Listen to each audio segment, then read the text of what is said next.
നമസ്കാരം. ഇറാന്റെ മിസൈലുകൾ ഇസ്രായേലി പടയെ ചുട്ടരിച്ചു. ഇറാന്റെ വിമാനം ഇസ്രായേൽ അഗ്നിഗോളമാക്കി മാറ്റി. യുദ്ധം അവസാനിക്കുന്നില്ല. ഇവിടെ ആക്രമണങ്ങൾക്ക് അവസാനമുണ്ടാകുന്നുമില്ല. ഇറാന്റെ മിസൈൽ ആക്രമണത്തിൽ ഇസ്രായേലികൾ അഗ്നിക്കിരയാകുന്ന കാഴ്ച. ഇറാനെ ചുട്ടരിക്കുമെന്ന് മുന്നറിയിപ്പിന് പിന്നാലെ മധ്യ ഇറാനിൽ വ്യോമാക്രമണം നടത്തി തിരിച്ചടിച്ച് ഇസ്രായേൽ സൈന്യം. ഇറാന്റെ ആക്രമണത്തിന് മുന്നിൽ തിടുക്കപ്പെട്ട് പ്രത്യാക്രമണം നടത്തരുത് എന്ന US പ്രസിഡന്റ് ഡൊണാൾഡ് ട്രംപിന്റെ കർശന നിർദ്ദേശം തള്ളിക്കൊണ്ട് ഇറാനെതിരെ ആക്രമണം നടത്തി ഇസ്രായേൽ. പടിഞ്ഞാറൻ മധ്യ ഇറാനിലെ തന്ത്രപ്രധാനമായിട്ടുള്ള സൈനിക കേന്ദ്രങ്ങളിൽ ഇസ്രായേൽ വ്യോമസേന അതിശക്തമായിട്ടുള്ള ആക്രമണം നടത്തിയതായിട്ട് ഇസ്രായേൽ പ്രതിരോധ സേന ഔദ്യോഗികമായിട്ട് സ്ഥിരീകരിച്ചു കഴിഞ്ഞു. പശ്ചിമേഷ്യയെ ഒന്നടങ്കം നടുക്കിക്കൊണ്ടാണ് ഇന്ന് പുലർച്ചെയോടെ ഇസ്രായേലിന്റെ ഈ അപ്രതീക്ഷിതമായിട്ടുള്ള മിന്നലാക്രമണം ഉണ്ടായത് പോലും.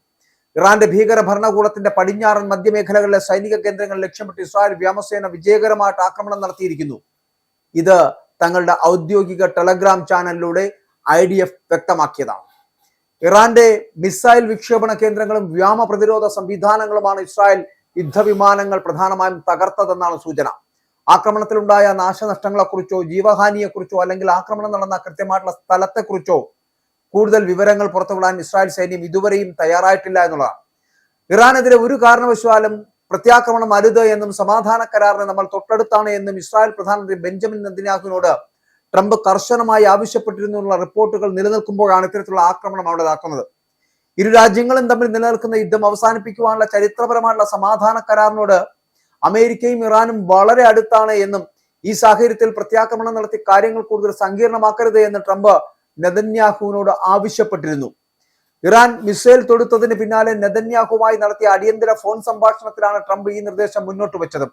വരും ദിവസങ്ങളിൽ തന്നെ കരാർ യാഥാർത്ഥ്യമാകുമെന്നാണ് പ്രതീക്ഷിക്കുന്നത് എന്നും അതിനാൽ ഒരു തിരിച്ചടിയിലൂടെ ഈ സമാധാന ശ്രമങ്ങളെ തകർക്കരുത് എന്നാണ് ട്രംപ് നെതന്യാഹുവിന് മുന്നറിയിപ്പ് നൽകിയത്.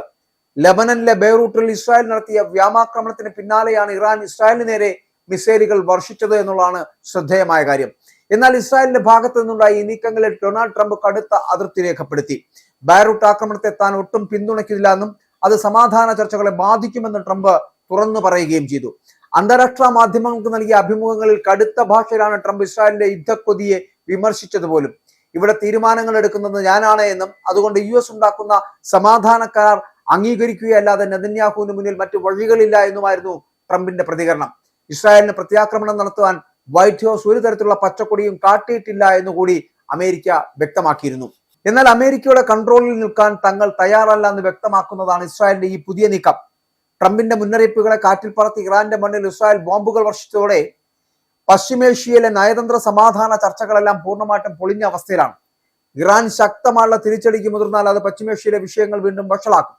ലബനനിൽ ഈ ഇസ്രായേൽ ആക്രമണങ്ങൾക്ക് തിരിച്ചടിയായിട്ടാണ് ഇസ്രായേലിന് നേരെ ഇറാന്റെ അതിശക്തമായുള്ള മിസൈൽ ആക്രമണ പരമ്പര തന്നെ ഉണ്ടായത്. നിരവധി മിസൈലുകളാണ് ഇസ്രായേൽ ലക്ഷ്യമിട്ടുകൊണ്ട് ഇറാൻ തൊടുത്തുവിട്ടത് എന്നുള്ളതാണ്. കൂട്ടത്തോടെ തൊടുത്ത അനവധി മിസൈലുകൾ തങ്ങൾ വിജയകരമായിട്ട് തകർത്തതായിട്ട് ഇസ്രായേൽ സൈന്യം അവകാശപ്പെടുന്നുണ്ട്.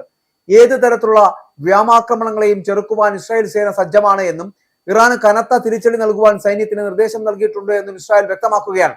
അപ്പോൾ ഇതിന് പിന്നാലെയാണ് ഇസ്രായേലിന്റെ ആക്രമണം ഇവിടെ ഇപ്പോൾ നടന്നിരിക്കുന്നത്. ലെബനൻ തലസ്ഥാനമായിട്ടുള്ള ബെയ്റൂട്ടിൽ ഇസ്രായേൽ വ്യോമസേന നടത്തിയ വൻ വ്യോമാക്രമണമാണ് ഇറാനെ ആക്രമണത്തിന് പ്രേരിപ്പിച്ചത് എന്ന് തന്നെ പറയാം. ജനവാസ മേഖലയായിട്ടുള്ള ദഹിയയിൽ പ്രവർത്തിച്ചിരുന്ന ഹിസ്ബുള്ളയുടെ പ്രധാന കമാൻഡ് ആസ്ഥാനവും തന്ത്രപ്രധാനമായിട്ടുള്ള ഭൂഗർഭ ഓപ്പറേഷൻ റൂമും ലക്ഷ്യമിട്ടായിരുന്നു ഇസ്രായേൽ യുദ്ധവിമാനങ്ങളുടെ ആക്രമണം ഉണ്ടായത്.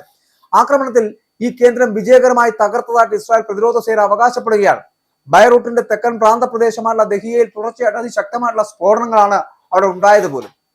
ജനവാസ മേഖലയിലെ കെട്ടിടങ്ങൾക്ക് താഴെയാണ് ഹിസ്ബുള്ളയുടെ ഈ ഭൂഗർഭ ആസ്ഥാനം പ്രവർത്തിച്ചിരുന്നത് എന്ന് ഇസ്രായേൽ സൈന്യം തന്നെ പറയുന്നുണ്ട്. ആക്രമണത്തെ തുടർന്ന് കിലോമീറ്ററുകളോളം ദൂരത്തിൽ പുകപടലങ്ങൾ ഉയർന്നതായിട്ടും നിരവധി കെട്ടിടങ്ങൾ പൂർണ്ണമായിട്ട് തകർന്നതായിട്ടും പ്രാദേശിക മാധ്യമങ്ങളടക്കം അവിടെ നിന്ന് റിപ്പോർട്ടും ചെയ്യുന്നു. ആ മേഖലയിൽ ഇപ്പോഴും കടുത്ത യുദ്ധ സമാനമായിട്ടുള്ള സാഹചര്യമാണ് നിലനിൽക്കുന്നത് എന്നുള്ളതാണ് ഏറ്റവും വലിയ പ്രത്യേകത. ഇറാന്റെ മിസൈലുകൾ ഇസ്രായേലി പടയെ ചുട്ടരിക്കുന്ന ഒരു സാഹചര്യത്തിലേക്ക് എത്തപ്പെട്ടിരിക്കുന്നു ഇപ്പോഴത്തെ ഈ സാഹചര്യം. ഇറാന്റെ വിമാനം ഇസ്രായേൽ അഗ്നിഗോളമാക്കി തീർത്തിരിക്കുന്നു. വ്യോമാക്രമണം തകർക്കുകയാണ്. ഇനിയുള്ള ദിവസങ്ങൾ, ഇനിയുള്ള മണിക്കൂറുകൾ എന്ന് പറയപ്പെടുന്നത് ഇനി ഇറാന്റെ മണ്ണിലേക്ക് ഇസ്രായേൽ കടന്നു കയറുകയാണെന്നുണ്ടെങ്കിൽ ഇറാനെ തകർക്കുക, ഒപ്പം ബെഞ്ചമിൻ നെതന്യാഹുവിനെ വധിക്കുക എന്നതിൽ കുറഞ്ഞതൊന്നും ഇറാൻ ആഗ്രഹിക്കുന്നില്ല.